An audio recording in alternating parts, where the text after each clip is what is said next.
안녕하세요, 축팅입니다. 리그 초반 3라운드가 지난 시점에서 전북 현대의 문제점을 분석한 영상이 채널 내에서 가장 많은 조회수를 기록했었습니다. 12라운드가 지난 현재 아니나 다를까 예상대로 처참한 성적이 이어지며 단 페트레스쿠 감독은 중도 사임했고 7경기째 박원재 감독 대행체제로 결국 리그 최하위로 11개 팀의 아래에 깔려 대규모 투자가 무색해져 버렸습니다. 오늘 영상에서는 몰락한 왕과 전북 현대의 문제점을 3가지로 빠르고 냉정하게 다뤄보겠습니다. 2승 3무 6패 12위 꼴찌, 현재 전북 현대의 현실입니다. 그렇다면 경기력은 어땠을까요? 이전 영상에서 많이 다뤘기 때문에 디테일한 부분은 해당 영상을 참고해 주시길 바라며 이번엔 다른 부분을 더 자세히 짚어보겠습니다.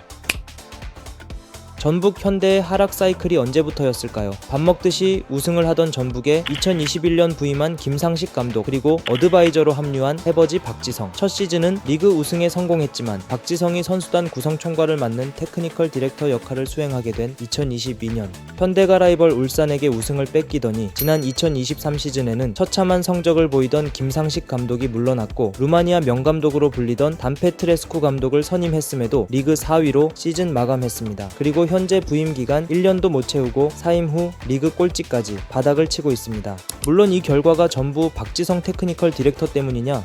절대 아니죠. 하지만 상당 부분 책임이 있다고 생각합니다. 제가 행정적인 부분에서 더 식견이 넓은 편이 아니기 때문에 팩트를 기반으로 가볍게 몇 가지 아쉬운 점을 나열해 보겠습니다. 첫 번째로 비상근직입니다. 테크니컬 디렉터는 시종일관 팀에 붙어 있어야 하지는 않지만 선수단의 부분을 디테일하게 파악해서 문제를 진단하고 발전하게 만들어야 합니다. 하지만 잦은 해외 출장, 마늘량의 팀워적 업무로 계속 흐름이 끊기면 팀빌딩에 있어서 디테일과 관심이 떨어질 수밖에 없고 가고자 하는 방향성을 잃기 마련입니다. 실제로 박지성 디렉터는 지난해 12월에 출국하여 무려 4개월 동안 해외에 머물러 있었죠. 해당 사안이 왜 문제인지는 우리 모두가 클린스만에게 대인 상처가 아직 아물지 않았기 때문에 다들 잘 알고 계실 것입니다. 박지성이라는 인물 자체가 전북에만 몰두하고 매여 있기에는 아쉬운 브랜드라는 것은 사실입니다. 하지만 슈퍼러브 출연이든 다른 무슨 이유든 간에 이렇게 외유가 많았을 것이라면 테크니컬 디렉터가 아니라 어드바이저까지가 적정선이라고 생각합니다. 두 번째로는 박지성 디렉터의 선수단 구성 작업은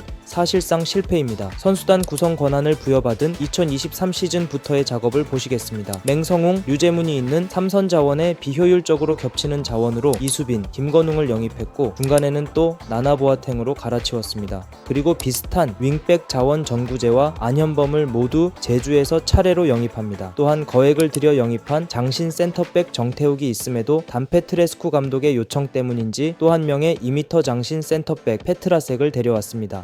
외인 공격수 또한 준수한 활약을 보였던 구스타보, 모두 바로우가 나간 자리에 안드레 루이스, 하파실바, 티아고, 비니시우스까지 누구 하나 제대로 된 모습을 보여준 적이 없고 에르난데스는 항상 부상을 껴안고 있죠. 추가로 소식조차 듣기 힘든 권창훈도 영입했었죠. 그나마 전병관과 이영재 영입은 다양한 측면에서 활용도가 높을 것이라고 보여집니다. 그리고 무엇보다 큰 문제는 라이벌팀 울산 포항과는 상반되게 전북 현대의 유스 정책은 죽었다고 봐도 무방할 만큼 꽉 막혀버렸습니다. 때문에 마치 카드를 모으는 것처럼 진행되는 선수 영입 시스템은 큰 폭에서의 변화가 있지 않으면 앞으로 더 문제가 커질 것이라고 보여집니다. 마지막 세 번째는 초보 행정가입니다. 박지성은 선수 시절 잉글랜드 프리미어리그 맨유, 네덜란드 아인트호벤에서 맹활약한 명실상부 레전드 선수입니다. 때문에 전북에서 일을 시작하기 직전에도 맨유 앰버서더로 활동했죠. 하지만 중요한 것은 행정가로서 구단에서 일해본 적이 없다는 사실입니다. 박지성이라는 한국 축구 거물을 품고 시너지 효과를 발휘하고자 하는 전북의 노림수는 어느 정도 알겠습니다만 전북 현대는 일을 배우는 곳이 아니라 직접 퍼포먼스를 터뜨리면서 증명해야 하는 위치에 있는 팀입니다. 보드진 및 프론트의 역량이 엉망이라면 마치 퍼거슨 감독님이 은퇴하시고 헤매는 메뉴처럼 전북 또한 최강희 감독님 시절의 영광을 다시 찾아내기 힘들 것이라는 뜻이죠. 부디 박지성 디렉터가 이 계기를 통해 뛰어난 행정가로 발돋움했으면 좋겠네요.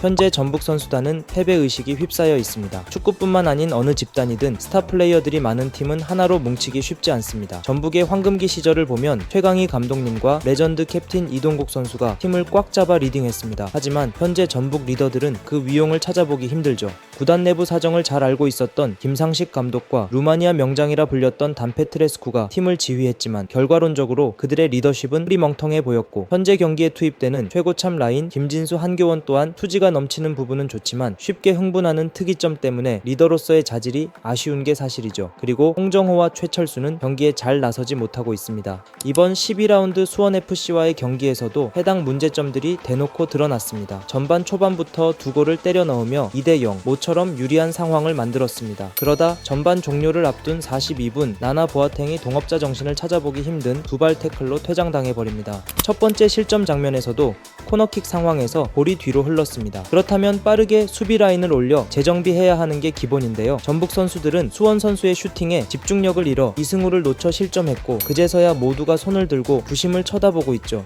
마지막 역전골 실점 장면 또한 마찬가지입니다. 후반 83분 상황에서 풀타임으로 뛰고 있는 수원의 안데르손과 투입된 지 10분도 안 된 전북 이규동의 볼 경합 상황에서 안데르손이 살짝 빨랐습니다. 후반에 투입된 선수라면 파울로 끊더라도 해당 상황을 책임져야 하죠. 하지만 이규동은 두 번이나 포기하며 속도를 늦춰 애매하게 따라갔고 박스 안쪽 상황에서도 혼전 상황을 가만히 지켜만 보다가 뒤쪽 안데르손에게 볼이 흐르자 뒤늦게 발을 뻗어보지만 실점을 막을 수 없었습니다. 어떤 생각이 드시나요? 축구에서 특히 프로탑 레벨에서는 쉽게 포기하지 않는 요소 하나하나가 모여야 경기를 승리로 가져올 수 있습니다. 또한 12경기를 치르는 동안 무려 4번이나 퇴장자가 발생한 만큼 신중하지 못하고 무책임한 플레이, 전북이 왜 이리 승리하기가 어려운지 현 주소를 잘 보여주는 문제점들입니다. 여러분들이 생각하시는 전북의 문제점은 무엇인가요? 올 시즌부터 새롭게 대표이사 자리에 올라 처음으로 감독 선임 작업에 관여하게 되는 정유석 대표이사는 과연 지혜로운 판단을 통해 전북을 반등시킬 수 있을까요? 댓글로 여러분들의 생각을 남겨주세요. 구독과 좋아요 그리고 소중한 댓글을 통해 앞으로도 K리그를 더 깊고 재밌게 즐겨주세요. 오늘도 시청해주셔서 대단히 감사합니다. 좋은 하루 되세요.